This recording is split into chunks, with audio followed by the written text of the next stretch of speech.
Hello, and welcome to Diagnosing the Barriers, a podcast by Physicians for Human Rights Israel. I'm your host, Haya Abouardi. In this podcast, we bring you voices from the ground, PHRI staff, volunteers, and partners, as we explore how health intersects with power, inequality, and resistance. We'll take you beyond headlines to understand the real-life barriers to health and the collective struggles to overcome them.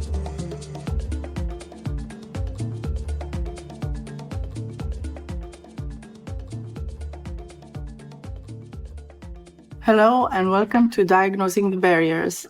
Today we're discussing the issue of shrinking civic space in Israel and the occupied Palestinian territories. With us today is Lee Caspi, Deputy Director and Director of Operations at PHRI. Together, we'll try to break down the most alarming developments shaping this moment: new bills, new laws, and unprecedented banking sanctions, all converging into what many call the most dangerous moment for civil society in Israel's history. Hello, Lee, and thank you for joining us.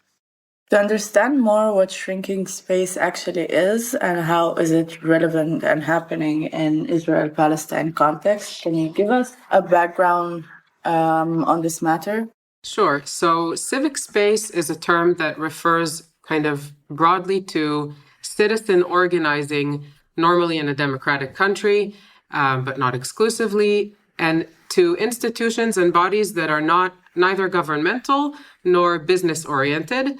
So this refers to the third sector, nonprofit organizations, labor unions, student unions, and community groups, whose role it is to advance citizen needs without government involvement and sort of to mediate gaps between the government and the needs of the citizens.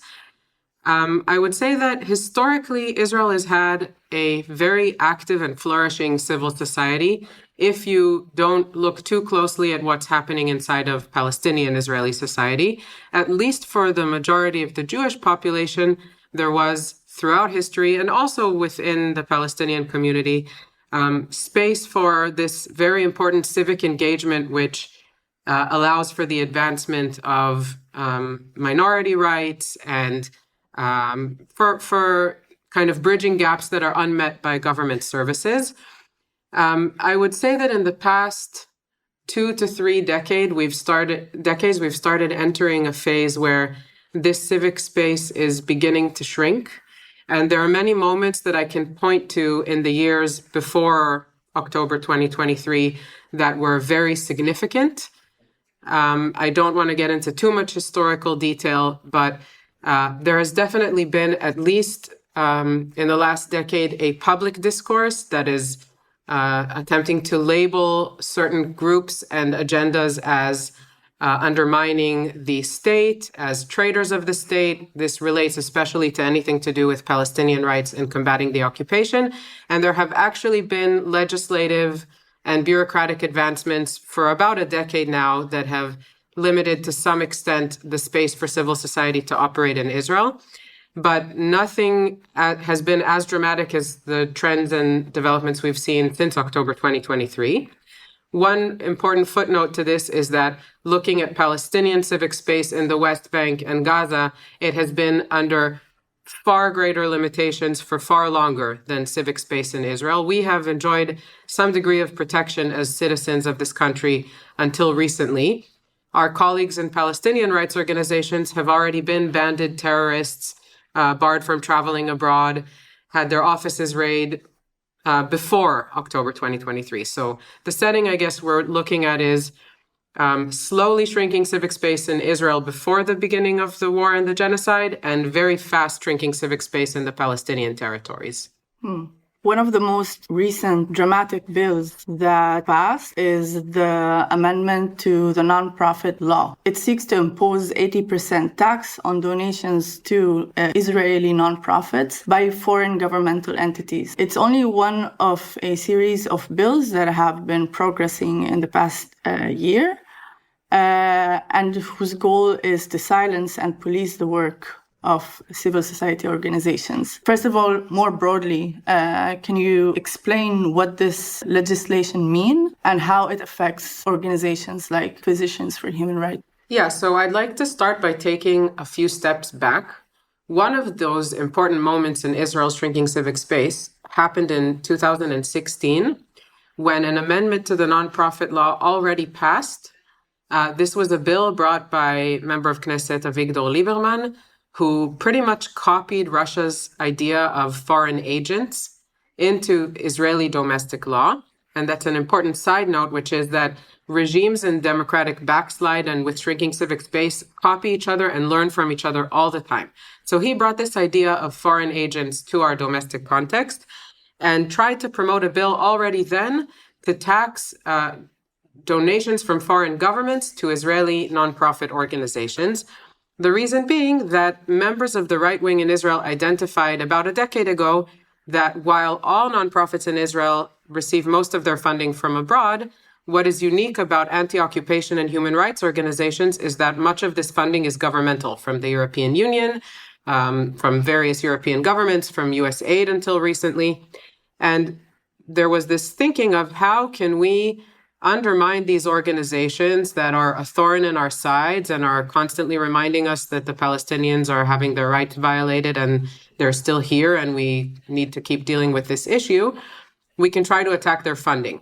So he already tried to pass a bill to tax these donations, specifically talking about foreign governmental funding in 2015. He did not succeed in passing this bill because there was a lot of international pressure from those exact governments who are also key allies of Israel's. It's important to remember the US donates to civil society in Israel, as do many EU member states, the EU itself.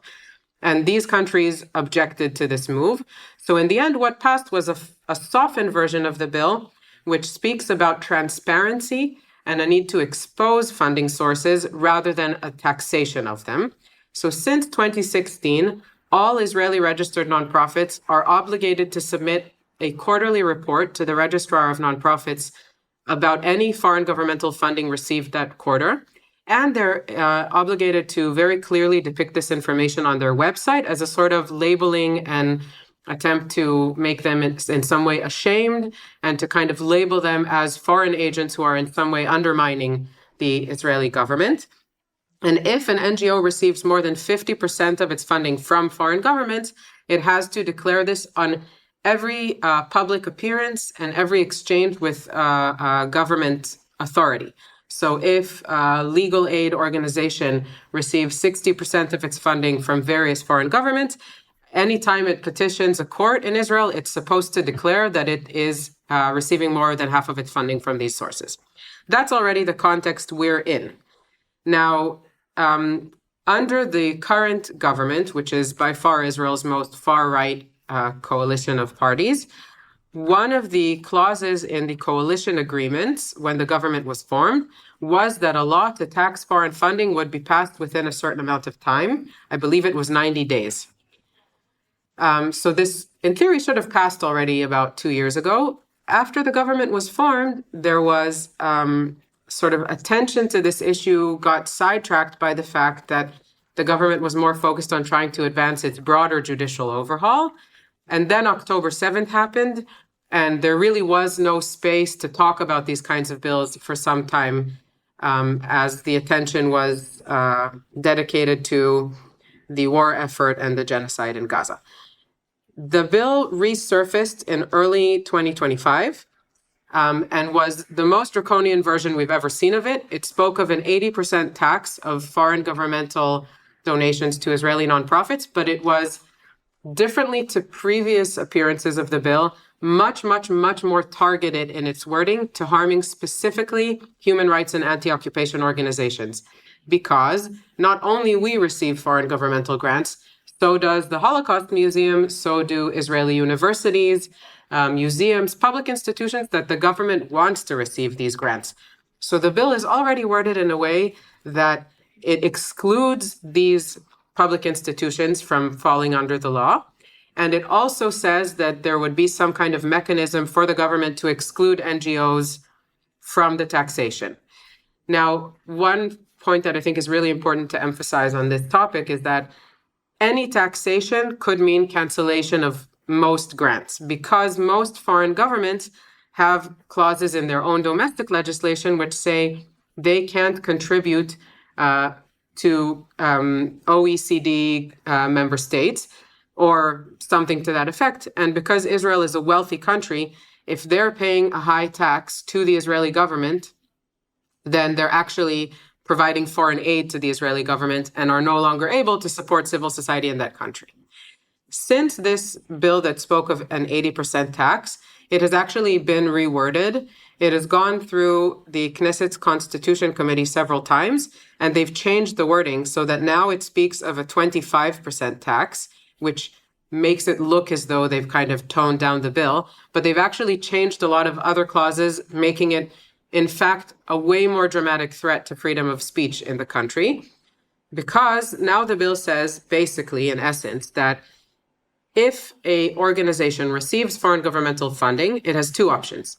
It can either take the 25% tax, which, as I said, could mean just not receiving the grant at all, or it has to sign a pledge that it will not engage in any activities to criticize government activities, including petitioning the High Court or any courts, organizing protests, and conducting any lobbying in the Knesset, Israel's parliament, all of which are central tools of civil society organizations. So we could not sign that pledge. We petition courts here regularly.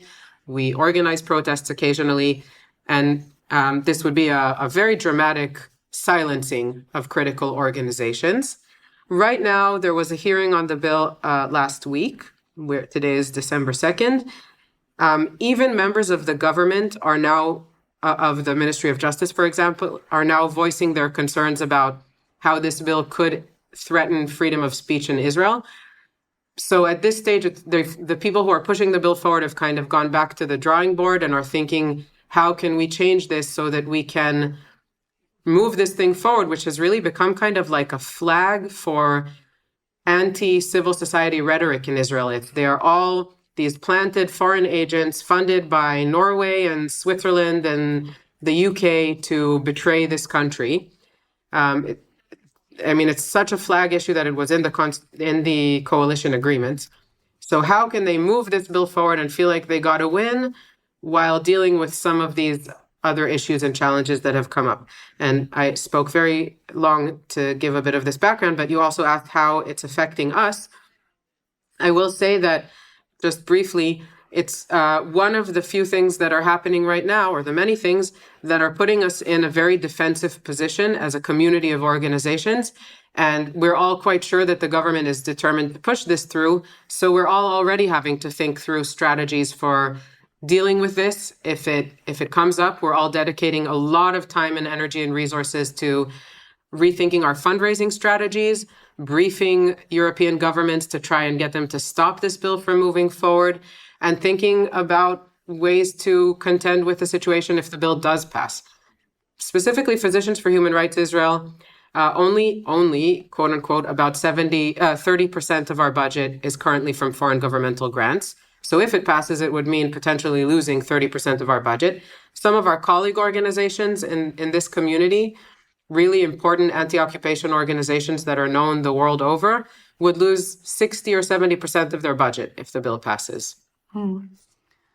This is a very clear example of what you call the anti-society, civil society rhetoric, that even if the seeds of shaming and exclusion didn't develop into direct financial harm back in 2016, it did plant the seeds to lead us to this point. But going back to the different stages of this law and its development across time, what changed in other countries' position towards it, and why were they able to oppose and stop its passing back in 2016, and now they are not doing the same? So there have actually been several iterations, and it came up during the Biden administration. I think ultimately there are two major things that have happened. One is that governments that previously were very instrumental to objecting the bill in previous rounds of it are no longer players in this issue, namely the US, for two reasons. The US used to have enormous civil society programs in Israel and the Palestinian territories through USAID. USAID has been dismantled. They no longer have these big programs that they're trying to protect. They have some smaller grant making, but it's nothing like what it used to be. The Trump administration is no friend of Israeli free civil society, and it's not even remotely close to the top of the issues that he would even consider promoting. And in fact, civil society within the US is under similar attacks, perhaps not quite as grave as here just yet, but the trend is spreading to there too. So, in the past, we actually had help from the Biden administration in stopping this kind of informally. We don't have that help now. And I think that the other thing that's happened is that the EU governments that used to work with us on this issue have maybe entered a bit of a, not just EU, European, kind of picking your battles kind of headspace, because the situation on the ground has become so dramatically horrible. And they're trying to stop a genocide while maintaining relations with the Israeli government. They're trying to get aid into Gaza while maintaining trade relations with Israel. It's possible that this is less of a central issue than it used to be. We are still getting some support from colleagues in certain governments who are kind of communicating their concerns to the Israeli government about this bill. It's not as forceful as it was in the past. And the Israeli government is more willing to do more extreme things than it used to. Netanyahu's coalition of 5 or 6 years ago is not the coalition of today.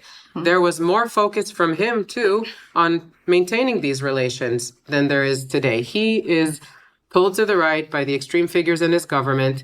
He has ICC arrest warrants against him. He's more willing to go to more extreme lengths and to make more people in Europe upset than he used to be.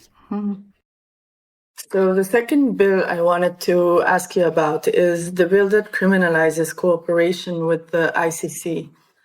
This bill is intentionally broad, and it sets a penalty of up to 5 years in prison for any sort of sharing of information that could be interpreted as cooperation with the ICC. Can you tell us more about what does this cooperation means and how will organizations like PHRI be affected by it? You basically touched on the main point. There is another bill moving through the legislative process in Israel to criminalize cooperation by Israeli individuals and organizations with the ICC, which has become obviously a central focus for people at the head of the Israeli security establishment, because we have seen attempts during this war at international accountability that we've never seen before. There are arrest warrants against Israel's former Minister of Defense and the Prime Minister. This is unprecedented. And there are people in the Israeli establishment who understand that this is probably not the end of attempts by civil society and legal institutions worldwide to bring about some accountability for what has happened here and is happening here at the moment. There's also a lot of concern in Israel about these attempts in different countries around the world to prosecute soldiers who were documented committing war crimes and put it on social media. So this has become a real issue of concern. This bill in particular, which, as you said, speaks about a potential prison sentence for even passively sharing information that can be used by the ICC to conduct proceedings against Israeli officials, is not actually moving forward at the moment. It came up a few months ago at about the same time as the new taxation bill, and so far has not really been advanced by the government. However, while we were kind of looking at this bill and trying to understand as a community of organizations what it would mean if it passes, does it mean we have to remove all of our reports from our website because they could be deemed evidence? In the meantime, the Trump administration issued an executive order sanctioning the ICC prosecutor and some of his staff, and basically allowing for sanctions to be imposed on any person or body that is cooperating with the ICC's investigations against Israel. And he has already used this executive order to impose sanctions on 3 Palestinian human rights organizations. So in a way, while we were kind of focused on how dramatic a limitation this would be on freedom of speech in our domestic context, in the meantime, the Trump administration did something far more dramatic and has completely undermined the entire system of international criminal law, because at the moment, any person who wants to hold a bank account that works with the US banking system cannot cooperate with the ICC or with anybody who cooperates directly with the ICC. So I don't know if this domestic ICC bill will move forward, but in effect, we've already faced this kind of chilling effect where, as a community of organizations, we can't even consider cooperating with this body anymore. Mm-hmm. So this is another example of how shrinking civic space happens not only through immediate consequences, but by generating an environment that slowly tightens the range of movement, either by direct limitation through bills that criminalizes activities, or by creating a chilling effect. This actually leads me to the next bill that we wanted to touch on, and this is the new entry bans. We are now witnessing recent developments in legislation targeting workers of NGOs, and one of the most recent developments is the amendment to entry into Israel law. This amendment is actually restricting whoever is able to enter Israel based on their work in human rights organizations in the OPT. This amendment to entry into Israel law bars entry to any non-citizen who calls for international criminal investigation against Israel's security forces. Can you tell us more? What is this amendment trying to achieve, and how is it already affecting the landscape of human rights work in Palestine? Yeah, so I think this is one of the most dramatic developments happening in Israel's shrinking civic space, but it's getting very little public attention, unlike the taxation bill, which is getting covered in the press here. A few months ago, Israel passed, almost without coverage, an amendment to the entry into Israel law, which allows the Ministry of Interior to ban people from entering the country or not allow them in at the borders if they have publicly declared their support for investigations of Israeli security officials. This connects back to this ICC issue and the notion of international criminal law, or if they have denied the Holocaust or denied the October 7th massacres. Now, in theory, this applies not only to organizations, it can apply to any individual who, was active in student organizing on their campus, wrote social media posts saying, these Israeli war criminals who filmed themselves blowing up a university in Gaza should be brought to justice, or any of them, foreign citizens. Writing something like that would be enough to be banned from entering Israel. And it's important to note that Israel also controls all border crossings into the West Bank and Gaza. So this could, it does in effect also mean barring people from accessing the Palestinian territories and not just Israel itself. There is a precedent for a similar amendment, which is something that we've looked at to kind of help us understand what could happen here. A few years ago, Israel passed a different amendment to the Entry into Israel law, which allowed the Ministry of Interior to deny access to people who had supported boycott of Israel.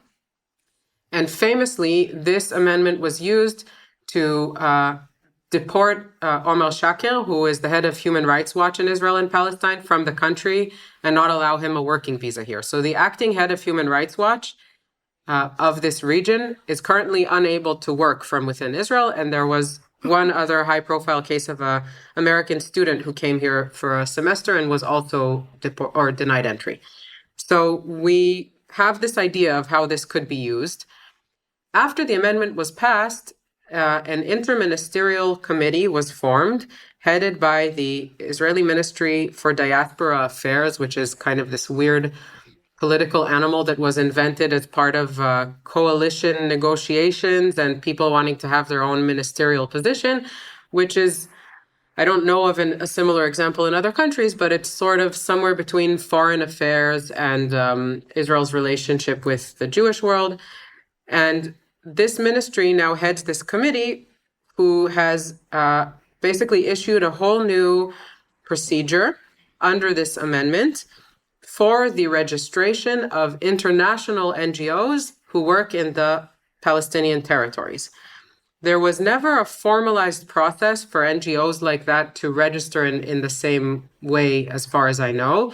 There are some NGOs who were already registered in some way with the Israeli authorities, some who never really regulated their status vis-a-vis the Israeli authorities. And all of these organizations are now have been obligated to submit a request for registration. It could be a re-registration request because they might already have been registered in some way. And they have been asked to submit a huge amount of material as part of this re-registration request, including private information about all of their employees, finances, work plans, etc. And this ministry now has the authority to review these requests and decide which international organizations, including well-known NGOs in the humanitarian and human rights space, which of them has the authority to work in the West Bank and Gaza, and which has the authority to, for example, have staff come and work here from abroad. It's a very opaque process, and as far as I've heard from colleagues from organizations operating in the West Bank, they have not yet received official confirmation whether they have been re-registered or not. Many of them submitted these requests and have not heard back. But in relation to Gaza, where the issue of humanitarian aid has already been completely politicized during this war, we know that out of 20 organizations who submitted registration requests, 9 were rejected, including Save the Children, which had huge operations in the Gaza Strip and is now denied access to Gaza because it has not been registered. There's some journalists who submitted a Freedom of Information request on this, who basically know that the reasons organizations were given for not being registered were very broad stroke claims about acting publicly to undermine the state of Israel or delegitimize it. They weren't given specific, detailed justifications for why they have now been unregistered and no longer have access to Gaza. I know that Save the Children has decided to submit an appeal of this decision to the Israeli High Court. It remains to be seen what will come of this, but part of their demands is also to be given the justifications. Why are they no longer allowed access to Gaza? And it remains to be seen what will happen in the West Bank, where I fear we're facing a similar wave. And one final note I would say about this is that without naming the organizations, I have heard of 2 cases where staff of international organizations were denied entry at the airport in the last month without being given clear justification.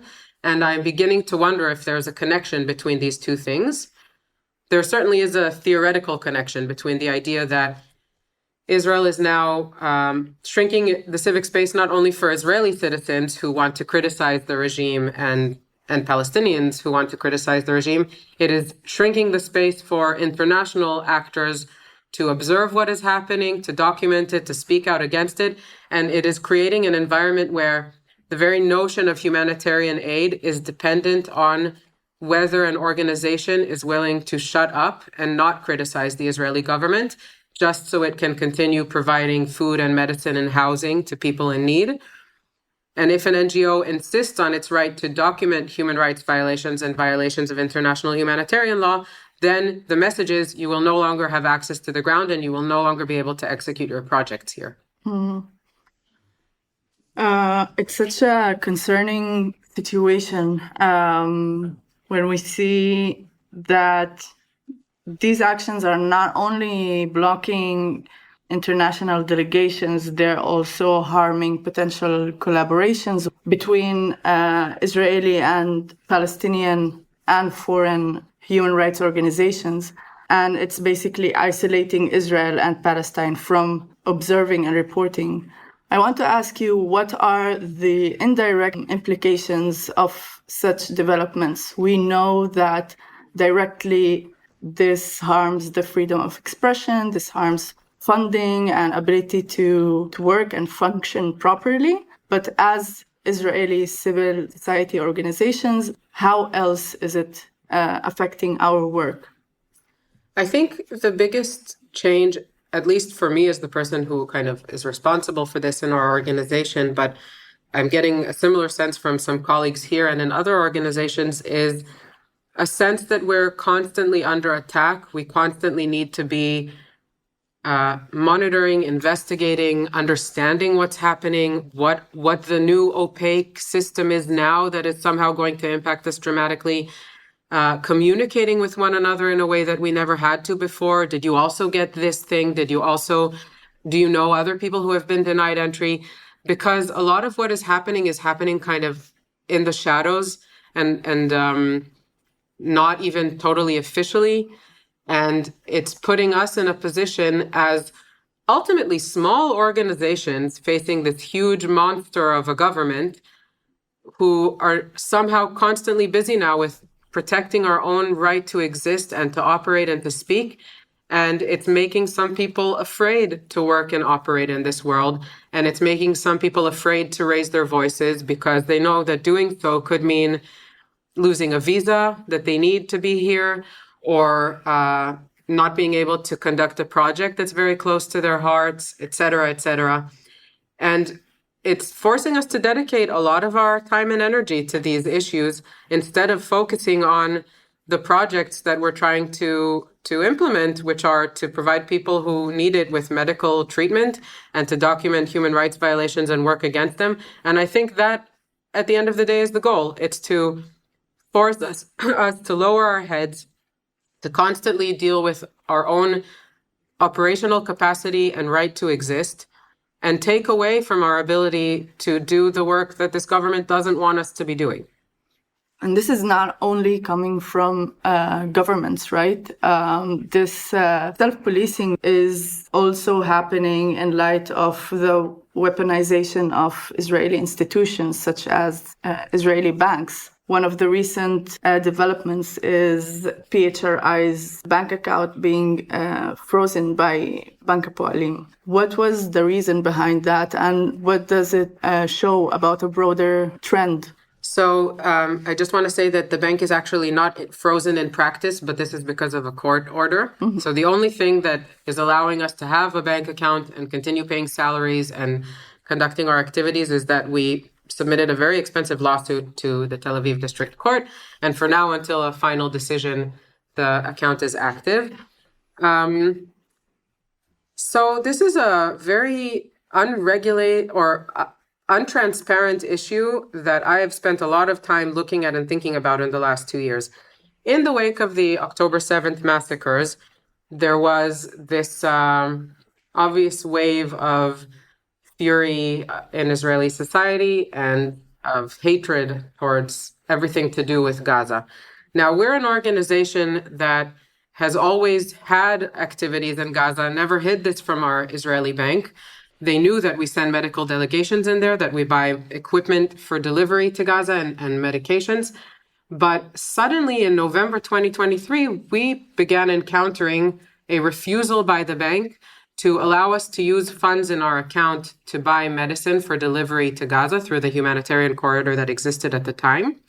And when we tried to dig and understand what the justification was, has there been any change to legislation or to banking regulations at the Bank of Israel level, we never got a clear answer. And while this was happening to us and we were having these arguments with our bank, many other organizations working with Palestinian beneficiaries, or even who had just the word humanitarian in their name, received threats to limit their banking activity, to freeze their accounts, and even some organizations, famously Gisha, that works on access to Gaza and freedom of movement around Gaza, they had their account actually frozen by their Israeli bank and had, again, to engage in costly legal activity to resume some banking activity.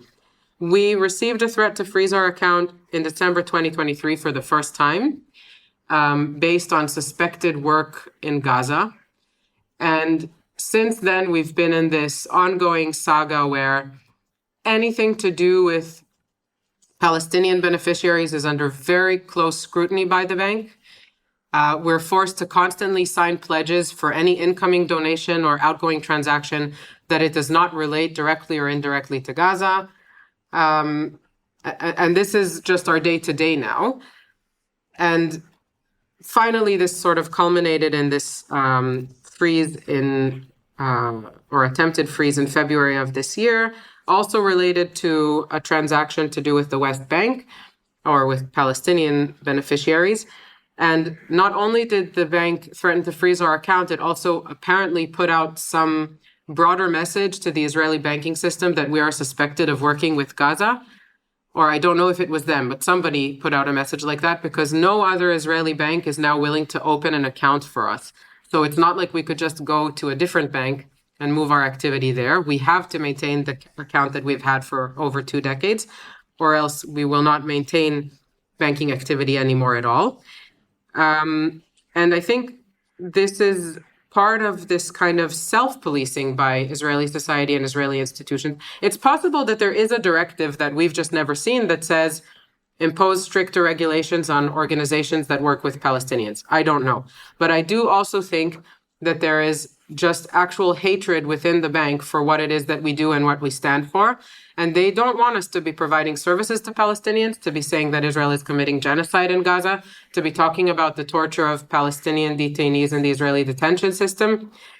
So they're joining the party. And so far, we've not managed to find an authority that has stopped them from doing this to us. We had to go to court, and I don't know what will be the final outcome of this case. We have a hearing in December.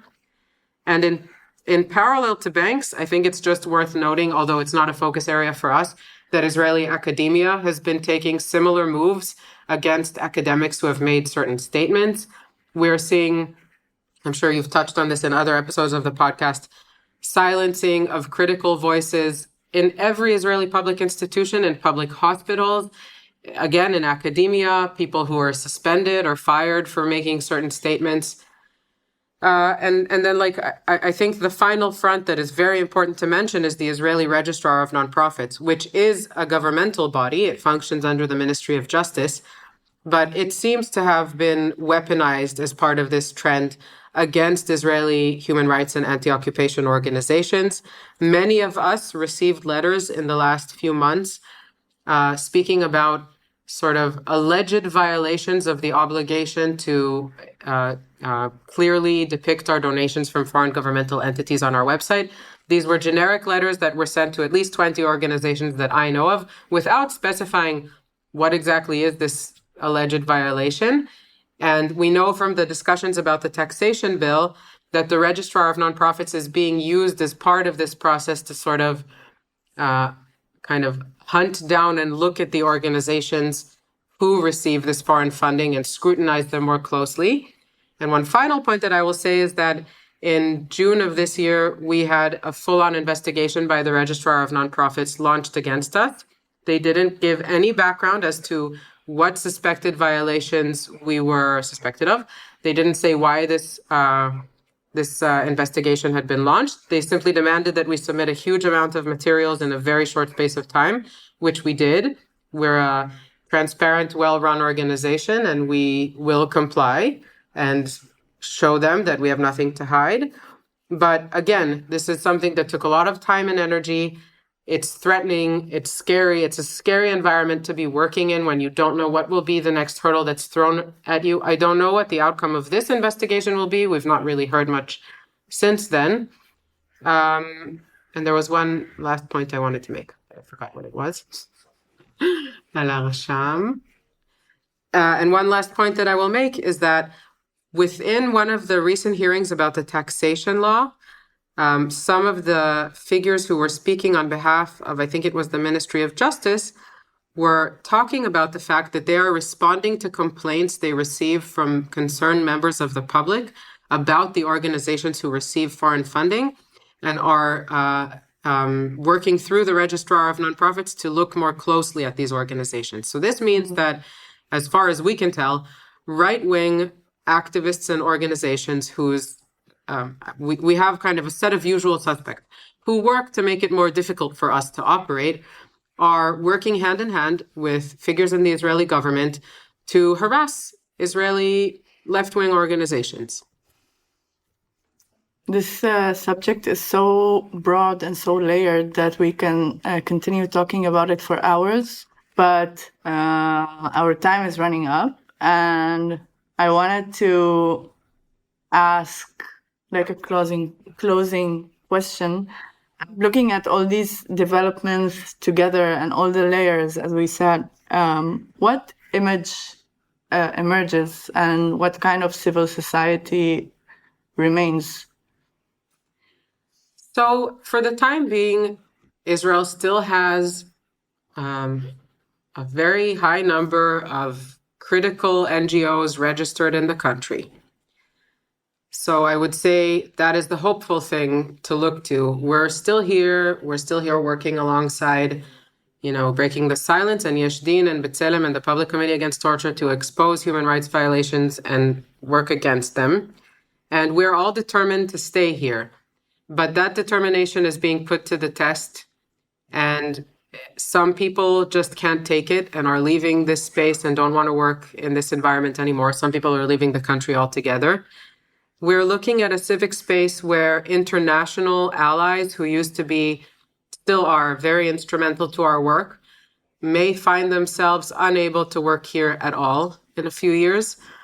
We're looking at a civil society where local organizations may have to make similar decisions. Are they willing to accept silencing and sanctioning to be able to quietly do some good work in the background or not?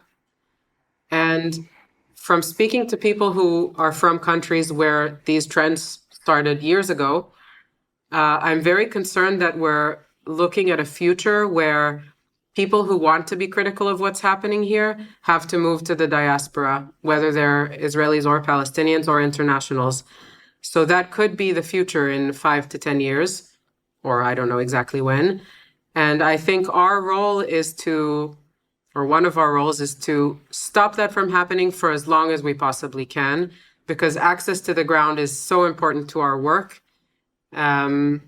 So I'm going to keep doing my part in trying to keep those lines open. And now for the really, the more challenging question that I always like to ask myself in these dark times and dark situations.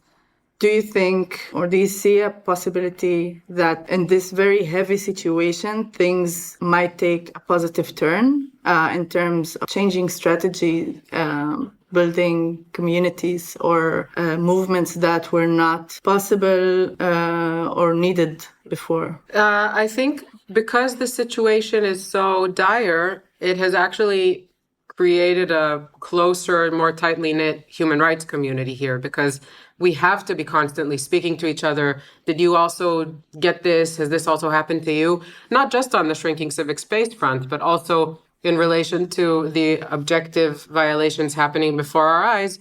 We're working way more closely than we did 2 or 3 years ago. Joint court petitions, kind of efforts to align our responses to things and our policies.